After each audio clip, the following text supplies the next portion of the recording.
Comme le disait Richard Nixon, il faut toujours être prêt à négocier, mais ne jamais négocier sans être prêt. Bienvenue ou bon retour sur le podcast Parle-moi, impacte-moi. On écoute, on partage, on découvre, on se valorise, on se laisse imprégner. On est bien, mais surtout, on grandit ensemble. Je suis Diane Monenfant, auteure et animatrice de ce podcast. Si tu es ici, c'est que c'est là que tu dois être. Bouge pas. À tout de suite. Salut! T'es-tu déjà retrouvé dans une situation où on te fait une proposition qui ne te convient pas, mais tu dis oui par peur de perdre le peu que tu as eu? Et si tu venais au contraire de perdre le plus que tu aurais pu avoir? Parfois, il suffit d'oser pour obtenir ce que tu veux. Le pire qui puisse arriver, tu le sais, c'est que tu essuies un refus. Ce n'est pas grave, mais on apprend à regarder au meilleur qui peut arriver, atteindre tes objectifs. Dans cette deuxième partie, nous continuons la discussion avec Boris sur l'art de la négociation. Est-ce que tu peux nous donner un exemple d'une bonne négociation versus une mauvaise négociation? Bon, je dirais une bonne négociation, par exemple, je peux parler de l'employé et l'employeur, par exemple. Et supposons que demain, je veux négocier une nouvelle rémunération. Il faudra que je me prépare, je viens vers mon employeur, je lui expose ce pourquoi j'ai des grands points que je lui expose pour mon poste actuel que j'occupe dans cette compagnie. Voilà combien on paye sur le marché actuellement. Je lui énonce nos besoins. C'est celui qui va venir avec, comme je disais tantôt, il va venir avec une information qui dit quoi? La compagnie n'a pas les moyens actuellement pour aller comme ça. Mais je me dis, à la fin, on peut être conciliant et dire par exemple, bon, je peux avoir 50% de ce que je propose et 6 mois après, on avisera. Et là, je pense que ça, par exemple, c'est une bonne négociation. Okay. Au moins, tu es venu pour une négociation, tu n'es pas parti à zéro là. Tu es parti avec 50% de ce que tu voulais. Je pense que c'est une bonne négociation. Comme c'est un bon début pour ensuite... réévaluer la situation après une durée donnée. Okay. Mais c'est quoi un exemple d'une mauvaise négociation? Une mauvaise négociation, je dirais... supposons que je veux vendre un article et que je fixe un prix exorbitant, supposons, et que quelqu'un me contacte.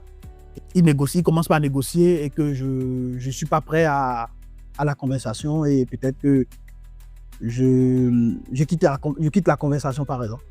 Je pense que ça, c'est une très mauvaise négociation, ça. Une très mauvaise manière de négocier. Pour vendre un article, forcément, on se fait une marge. Et si tu te fais une marge, forcément, tu as mis un prix probablement au-delà de ce que tu veux avoir. Donc, en tout cas, c'est la bonne manière, je pense, de procéder. Ce qui fera qu'à la fin, tu seras forcément bien à la négociation pour amener au montant que tu aimerais avoir. OK. Mais là, comme ton exemple, la personne est fermée à la négociation. Elle n'a même pas négocié, en fait. Exactement. C'est ça. Mais si quelqu'un qui engage un processus de négociation, là, c'est pas que la personne ne veut pas négocier. Elle veut négocier, mais elle a mal négocié. C'est sûr que le fait de... Là, allons-y sur un autre exemple. Supposons qu'on vit en famille ici au Canada. Supposons qu'on décide d'aller en vacances. Et que je décide d'aller dans un pays donné pour aller voir tout ce qui est historique. Ma conjointe décide d'aller dans un pays pour rester en bordure de mer. Et chacun tire de son côté.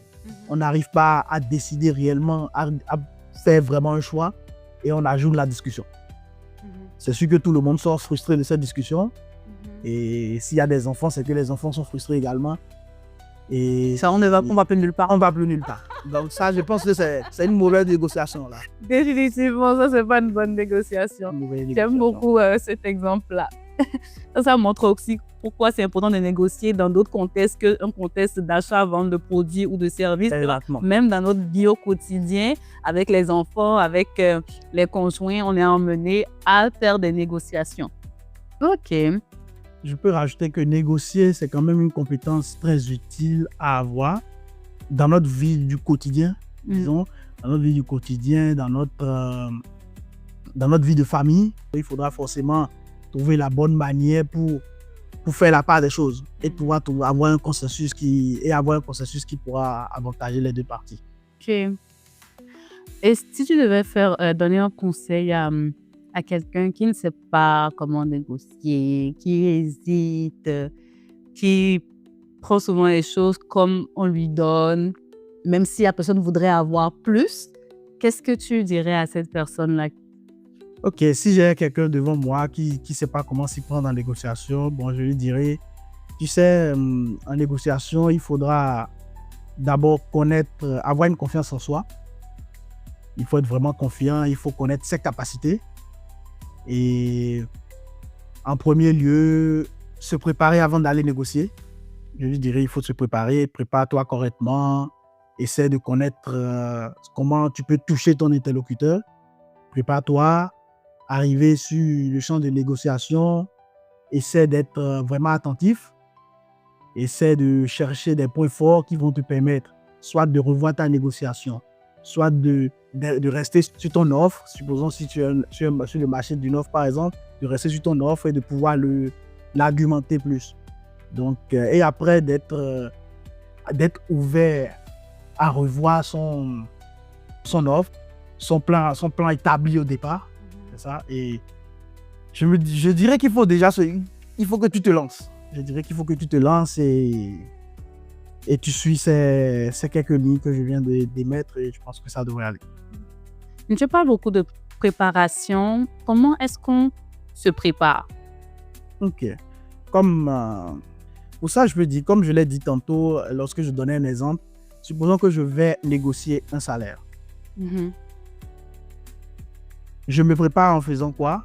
En m'informant déjà sur la moyenne payée pour le poste que j'occupe actuellement. Ça, par exemple, c'est un exemple de préparation. J'essaie de faire le point de tout ce que j'apporte actuellement dans la compagnie où je suis, qui vont m'amener à demander une augmentation. C'est un exemple de préparation également. Et pour cet exemple-là, je dirais que en partant déjà avec ces 2 points, c'est quand même très important pour pouvoir confronter son employeur. OK. Est-ce que la personne avec qui je négocie, connaître la personne, son tempérament, c'est aussi à prendre en compte dans la négociation? Parce que je pense qu'il y a un aspect aussi de la personnalité des gens. Quand on est en train de négocier, il y a des gens qui sont chill, ouverts, easy-going, comme on dit. Mais il y a d'autres personnes qui sont peut-être un peu plus dures dans la négociation, qui sont un peu plus carrées sur certains points. Est-ce que c'est des choses à prendre en compte? Et si oui, comment est-ce que ça peut jouer sur la façon dont la négociation se déroule? Oui, c'est pourquoi je reviens encore sur le point de l'écoute, parce que c'est l'écoute qui va nous permettre quand même de distinguer celui à qui on fait face. Et le fait d'écouter la personne, de voir comment la personne prend ma proposition, va me permettre de savoir si il est vraiment assez sûr, il n'est pas prêt à négocier ou bien il est conciliant à ce que je ramène. Donc, le fait de discuter de vraiment écouter cette personne plutôt, va me permettre de savoir si je suis prêt, s'il est prêt à avoir à aller plus loin dans ce que j'apporte ou bien j'essaie de faire un compromis avec lui, savoir si je dois faire un compromis par exemple. Donc, tout ça dépendra de l'écoute, Je pense quand même que l'écoute, elle est très importante. Ça dépendra de l'écoute pour savoir qui tu es en face de toi. Ce qui va te permettre de décider de comment aller vers une négociation finale. OK.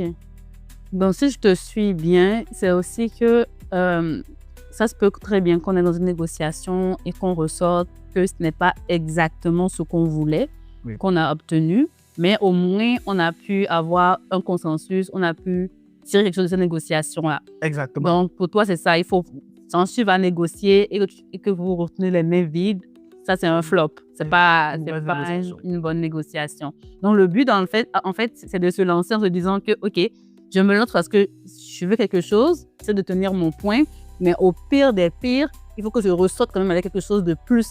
Exactement. Mhm. C'est ça qui pourra dire que tu as fait une bonne négociation. Tu n'es pas sorti avec tout ce que tu voulais, mais tu es quand même sorti avec quelque chose.